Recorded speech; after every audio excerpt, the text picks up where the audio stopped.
Greetings from over the pond. I should start this video off by introducing myself just a little bit. My name is Joshua Miller. I am a junior acting major at Millikan University, and I am currently studying abroad in London. So this is my Complex Me video, and this video is all about me as a person, my identities that I identify with, how they affect me as a leader, how I use them in my daily life, and because I'm overseas, I think I should probably talk about how my life is affected a bit over here, being some of these things. So here we go.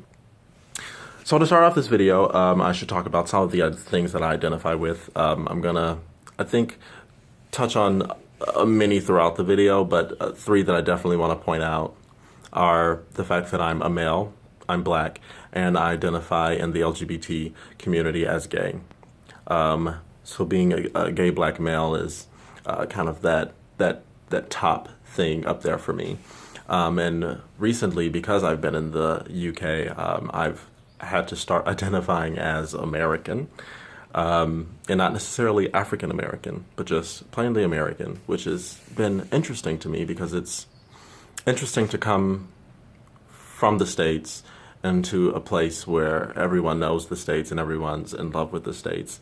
And instead of identifying as an African American or a Black American or Afro American, I'm just plainly American. And that's truly what they see me as, is American.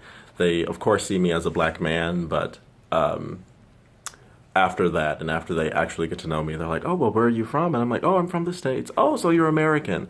And not, oh, so you're African American or anything like that. I also do have to say that being over here is really eye-opening for me a bit, just because of the many different types of black people here. You have people from the continent of Africa, then you have people from the islands, and people from kind of just all over the world a little bit. You'll have people in Spain who've been living there most of their lives, or people visiting from the States as well, or coming from other places like Canada, or people who have lived in India for a bit. And it's just really, it's made me really want to connect to my roots a bit. Which brings me to the story.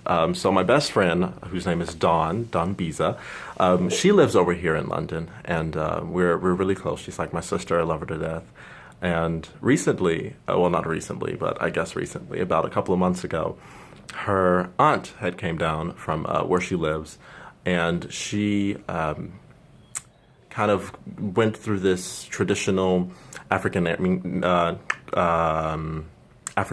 naming ceremony for my other best friend Kevin and I, and we actually received Xhosa names, and Xhosa is a tribe in Africa, in close to South Africa, and my new, I guess, identity that I'm adding on to everything else, which coincides with the name. My new African Xhosa name is Zwelibanzi, which means, I believe, the confident one, which kind of fits me pretty good. And my other best friend Kevin, his Xhosa name is Mandla, which means power. And if you've met Kevin, yeah, he's pretty powerful. But I think that's really made me want to learn more about like where I come from, really, instead of just, oh, I'm from America.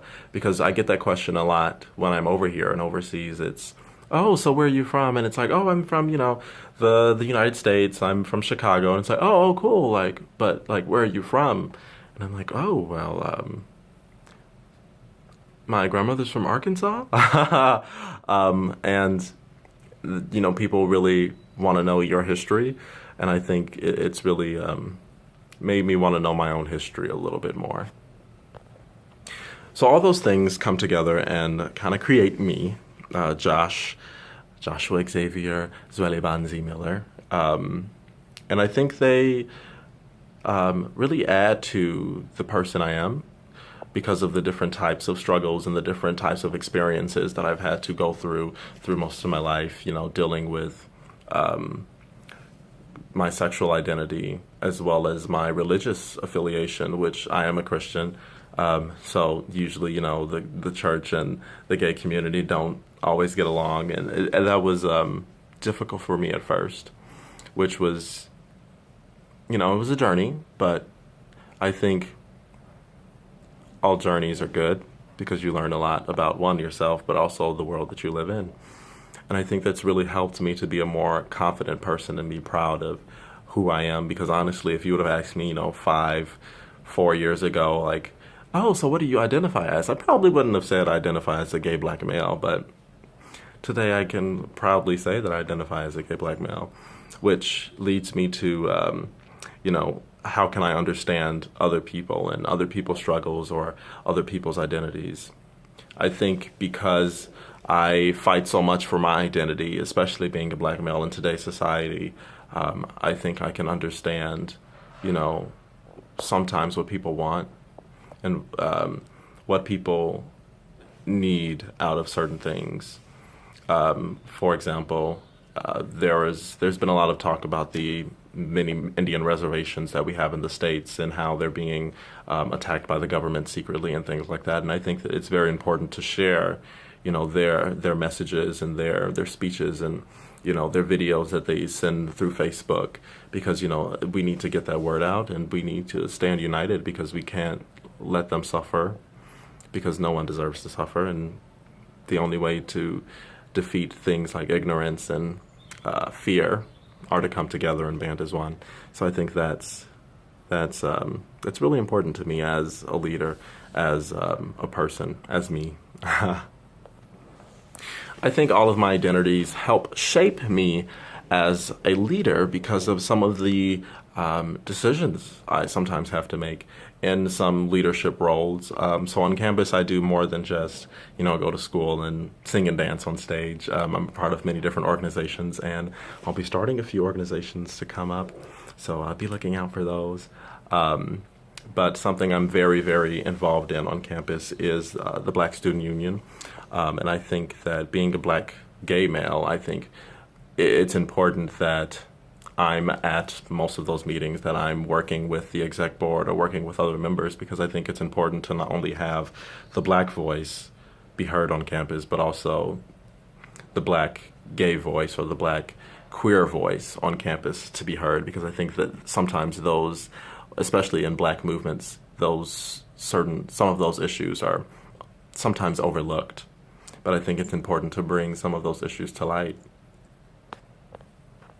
I stated this a little bit at the beginning, but I think it's very easy to be marginalized by the fact that being a black gay male in the United States, sometimes people, especially another organization I'm involved with was Brothers Moving Forward, which is a organization which is specifically for black men.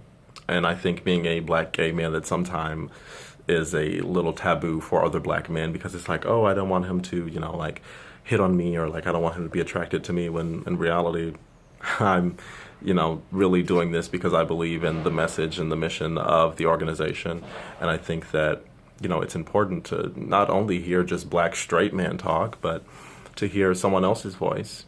I think it's important to have other people involved in that as well, because when you liberate one group, it brings to light the other groups that have been oppressed and that have been marginalized as well. But, I think being a black gay man, sometimes people are a bit off-put on some of the things that I am in, but also have a say about or have a say in, which is interesting. So how can I be, as a black gay man, how can I be a beacon to others? This is a question that I really wanted to answer, even though it wasn't in some of the prompts. I just think that being the best me that I can be, of course I'm gonna live and make mistakes and do the wrong thing sometimes, but I think being the best me and always trying to put my best foot forward is very important. And I think that's how I and many other people can be beacons to other people around the world. Well, thank you for watching, and I hope you guys have a good day. See you later. Bye-bye.